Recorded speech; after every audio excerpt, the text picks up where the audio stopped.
probably say there'd be 5 people out in this audience that would say, I'm going to start a business, I'm going to start a nail bar over here, I'm going to start a motor vehicle workshop over here, I'm going to go somewhere in Tasmania, but I have no idea of what the circumstances are.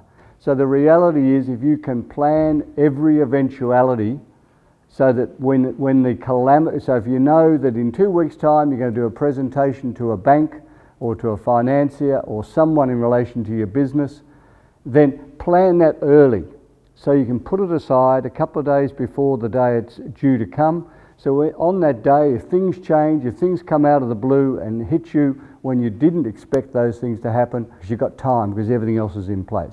Customers and suppliers is really, it's a relationship, and one that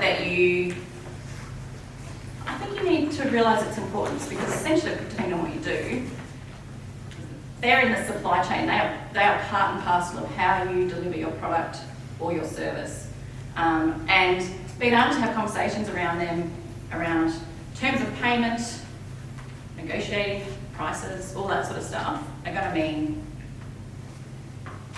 big business, or, bottom line on a business, really.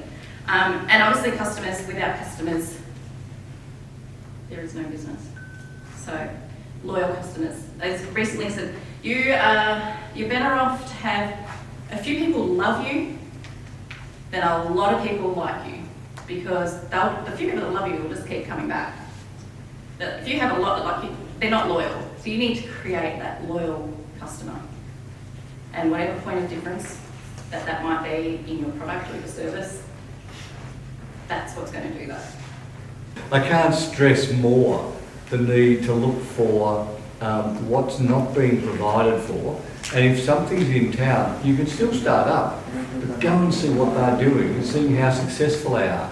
Are you going to do something different to make your business stand out? Because if it's not, don't waste your money or your parents' money or your partner's money. But social media is actually probably first and foremost now. And depending on your audience, so I think Facebook and Instagram. They are feeders to your webpage. I have come across people that think that their Facebook and the Instagram has to have everything happen there, but I personally think that opens the door to tell a story, to then direct them through your webpage, and essentially that's where you might do business. You might be able to buy a product online, or actually refer to the service or something like that. So that brings us to the end of the presentation, and thank you very much for bearing with me and working through that. So I guess the question is, who feels they're ready? That you use this as a planning session and you try to remember as many of the guidance pieces that Anita has given you, and remembering in terms of your business structure, I think it's really important. Whatever you decide, whether you decide sole trade, a partnership, trust, or a company, it's going to have an impact, because it'll talk about the license, it'll have an impact on the licenses you require to start the business, how much tax you pay, whether you're considered an employee or the owner of the business. Clinton was interesting. Clinton's one of the 20 or 22 international colleges.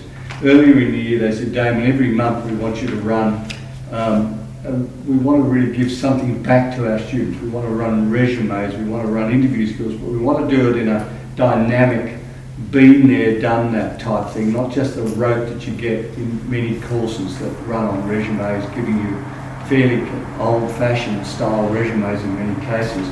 And they want us to do that. We did one before COVID got us, and they said a couple of months ago, we really know that our students and other students in Hobart are needing to look to start their own business. They cannot get a job, and they do have some resources to start a business. I'd like to publicly say that was a very clever suggestion by Clinton's, and I think that it just says what some of these colleges are doing in Hobart. But Anita, I hope these people take your valuable guidance and put it in place. The books look fantastic. It's a great credit to the government.